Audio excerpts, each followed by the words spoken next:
गुजरातमधील एक शांत गाव. रात्रीची वेळ. सगळं काही नेहमीसारखंच सुरू आहे. घराघरात दिवे लागलेले. कुटुंब झोपेची तयारी करताय. कुणालाही कल्पना नाही पुढे काय घडणार आहे. रात्री अचानक एक गोष्ट जाणवते. घरातली एक मुलगी घरात नाही. ती फक्त थोड्या वेळासाठी बाहेर गेली होती. कुठलीही भीती नव्हती, कारण हे गाव तिचंच होतं. कुटुंब शोध घेऊ लागतं.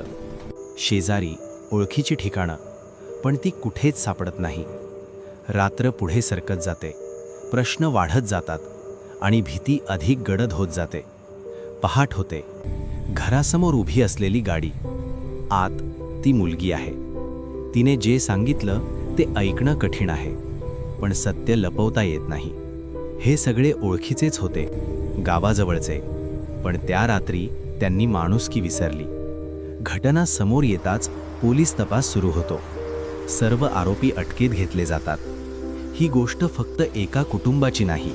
हा प्रश्न आपल्या सगळ्यांचा आहे, कारण सुरक्षितता गृहीत धरता येत नाही.